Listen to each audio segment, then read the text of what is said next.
we see in social media, which all of us make use of it, that the algorithms that you see on Facebook and stuff basically feed you more of what you've already liked. And so we're creating bubbles. And there's mountains of concern in this room and everywhere else about the sorts of bubbles that we're creating. And how do we start? I mean, obviously we're not going to go, maybe we can go to Mark Zuckerberg. Maybe Richard could go to Mark and say, hey, let's change these algorithms. I think this is an interesting point, because in our wild ancestry, in our primitive state, we lived in a village, 150 or so people, and we met the people we knew, and opinion was just shared within this group of 150 people. And now that's broadened out to the whole world, except that in a way it isn't, because as you say, we live in bubbles, and so we each live in our village, but our village is now distributed spatially, geographically, and it's no longer enclosed within the village walls. It's a kind of virtual village, which is interesting, and it's a real discipline. We have to sort of shake off the bubble mentality, the village mentality, and reach out to other circles that we wouldn't normally encounter. And the degree to which we're in bubbles, I mean, I've never appreciated it as much as since the 2016 election. And this is a point I've made on my podcast a few times, but I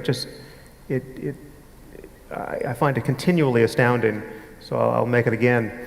I realized, I had heard that smoking cigarettes, in the States at least, it might be true in the UK as well, but smoking cigarettes in the States correlates with many different variables.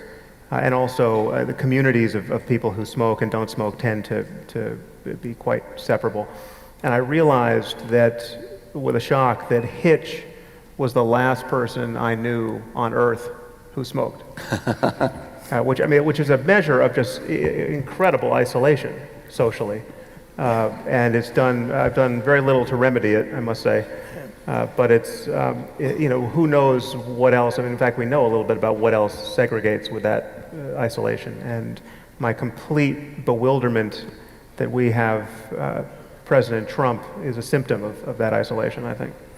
It amuses me because as a former smoker, I know that you're constantly being shoved outside. So you end up outside with a group of other people who are already pissed off that they're having to go outside to smoke.